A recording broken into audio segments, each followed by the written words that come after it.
Дуугаан тултлан чангалаад галаан тойроод сууцгаа.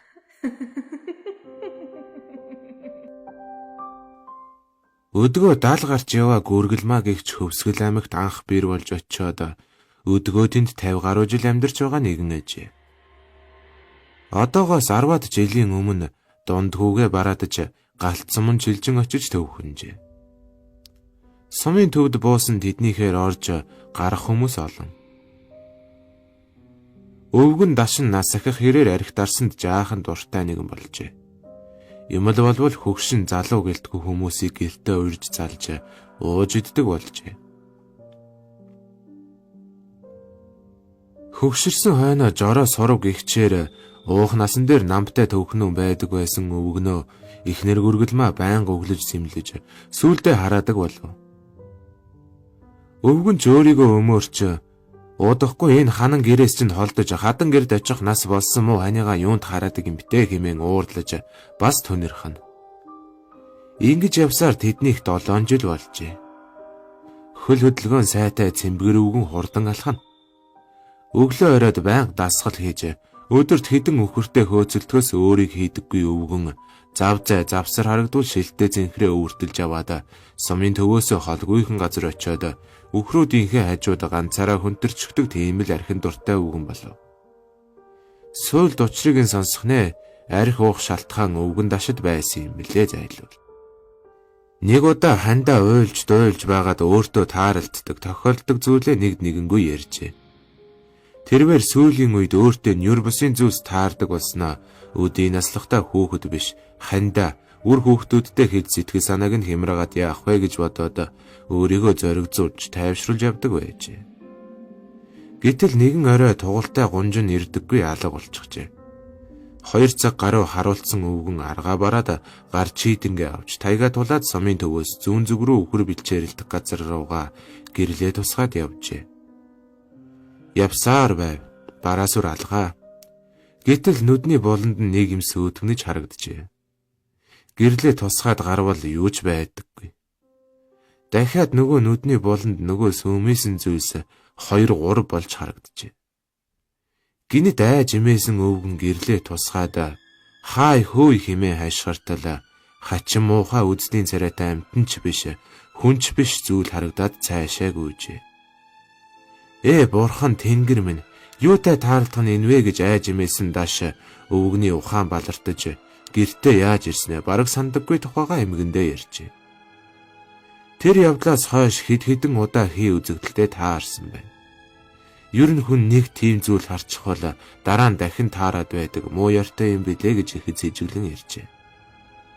Хань гүргэлмаач нөхрөөсөө айж имэн за битгий олон толоо юм дими ярьж хүний сэтгэл зэв хийх гээд бай. 50 гаруй жил хамтдаа байхдаа чамаас ийм яриа сонсоод эвгүүцэж байна шүү гэж зэмлэжээ. Эхнэрийнхээ зэмлэлд юм бодсон өвгөн уйлж дахин нэг шил арх нугсалчхаад тас үсэрчээ. Унтсан өвгнийхөө дээр хучлаг тавихаар гүргэлмээ босоод шкаф ухаж байтал нөхөр нь хар дарж муухай орилжээ. Тэрбээр та нар болооч ямар муухай махчингууд бай. Ёо өвдөж байна штэ. Ядаж миний нэг хөлийг үлдээгээч өглөө хүмүүс байж ямар муухай өлсгөлэн амтд вэ болооч хэмээн орилж чэжээ мачхыг нь харсан ихнэр нь яаран сандран очиж нөхрийгөө сэрээжээ. Сэрсэн нөхрийнх нь арх гарчсан. Харин тиймээхүү муухай зүуд байлаа хэмээн халаглахад л гөрөмөлмө яриад байдаг зүйлд нь итгэж лам хуврагаар явж өвгнөө үзүүлж харуулъя байз. Энэ хүн чинь болохоо байцгаж гимтсэн бололтой хэмээн дотроо нөхрөө өмөрч гадагшаа өөрийгөө зүхэж байв. Ингэж явсаар нэг өдөр тоссомд май дээр эргэх ёслол болж гадны дотны сумдаас олон лам нар нэгдор цугларчээ. Хүмүүсийн зав чөлөөгөр гүргэлмаа гандан хийд орхоор болж дааш хідэн өхрөө харахаар гэртээ үлджээ.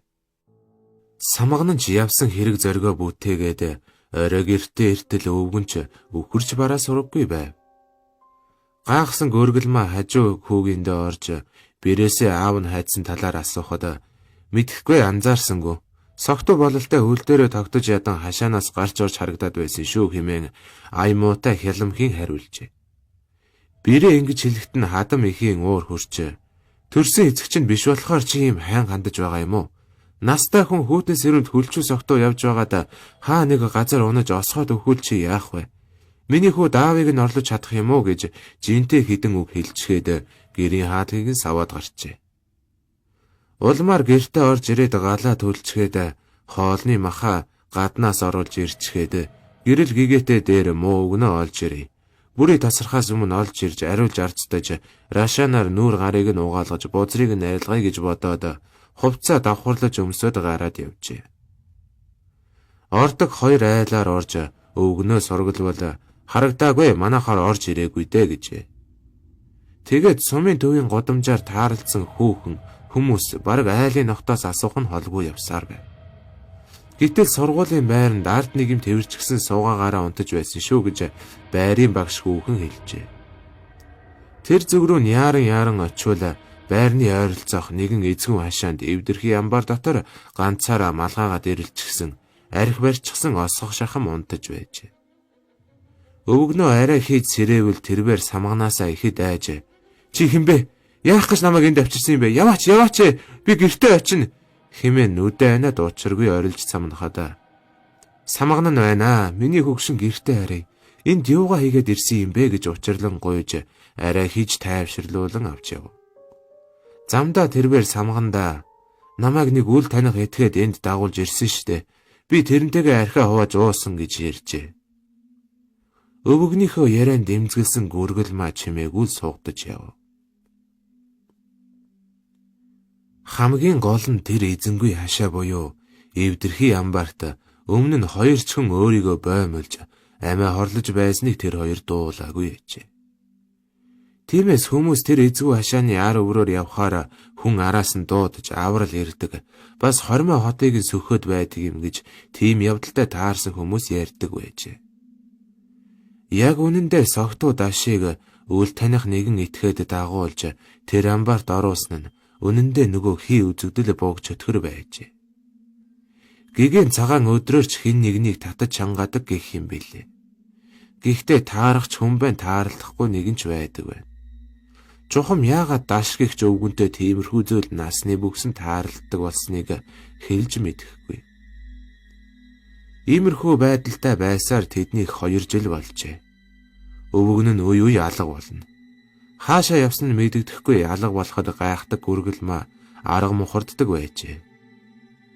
Тэгээд сүүлдээ буг чөтгөртэйгөө нүгдсэн мэт эвгүй зүйл ярих болсон дааш эрүүл согтуун бүр мэдэгдэхэж байлаа. Ингэж явсаар нэг өвөл өөрөөр бие засах гэж гарчхаад цасан дээр үл мэдэгдэх этгээдэд олон метр газар чирүүлсэн өвгөн амиа алдсан гэдэг. Даашийн хувьд эхэндээ хэн нэгэн этгээд цогтуурхаад намайг чирээд байх шиг байна хэмээн бодсон бололтой. Хинбэ чи яах гээд байгаа юм бэ? Харанхуй шин юугаа хийж авдаг юм бэ гэж нүмерсэн дээлнийхээ нударгаар цохиход хийм цохигдоод байжээ. Сүүлдээ бүр болохоо байгаад самганыхаа нэрээр дуудаж аврал ирсэн байна. Самган гүргэл маань санд мэнд ховцоо өмсөж гэрэл тусгасаар гараад ирвэл өвгөн нь цасан дээр шалдан шахуу Тий гэртээ намайг оруулаач. Хүүгмэн дуудаач өглөө. Энэ нэг муухай юм багалзуураас базаад байна. Гарыг нь тавиулаатгаач хэмээн нягтасан онгоор ойрлжээ. Юу ч харагдахгүй байгаа гүргэлмаа өөрөө айж хийдэмий ийшээ тийшээ гүйж хин тандхаа мэдэхгүй тэрхэн зурт цаг алджээ. Нөхрөө цасан дээрээс босгох гэсэн ч дээрээс нь юм дарсан бололтой газраас огт хөндөрөөгүй гэдэг. Тиймээс тусламж дуудахаар хүүгийн рүүгээ гүйж хаалгыг нь хүчтэй балбан аав ч болохоо байлаа алив хурдлаараа түргэн тусламж дуудаарай гэж хэлчихэд шогшжээ. Жорлонгоос нилээд хоол зайтай чирэгдсэн өвгөн дээрээ гүйж ирэхэд айхэлж уйхэлсаар амьсгал хурааж байжээ. Ингээд анхны тусламж авч чадалгүй даш өвгөн үл мэдэгдэх этгээдэд хорлогдож хөхөө өвлийн хөөдөнд гэрийнхээ гадаа буюу хашаан дотор амьсгал хураажээ. Ганцаардаж үлдсэн хань гүргэл маань талигач өвгнийхөө араас байнга ном уншуулж зул хүж өргөн буян үлдэхээр гандан хийдээр их явдаг болжээ. Нөхрөө бурхан болсны 2 жилийн дараа хот бараадсан гүргэл маа нэгэн сайн үзмэрчтэй таарсан байна. Тэрбээр хэдий болоод өнгөрсөн явдлыг дахин сүхэж асуухыг хүсээгүй ч нөгөө үзмэрч эмэгтэй бүх болсон явдлыг алган дээр нь тавьсан мэт харж ярьж хөөрнжээ. Өгнөө нэг тиймэрхүү муухай зүйлтэй таарсан гэж ярьж байхад нь цаг алдалгүй сайн гэсэн лам хуваргаар явж засал ном хийлгэх байж дээ гэж хожим нь харуулсан ярьдсан. Хэрвээ тухайн үед нь бузар булаа бүхнээс нь салгаж хиймэрл ундааг нь өргөж явсан бол миний муухай нь өдөд инх тух байх л байсан хэмээн харуулслын өнгөс чичирхийлсэн хоолоогоор энэ болсон бодит явдлыг гөргөлмаа гэх чимээ надад ярьж өгсөн юм да.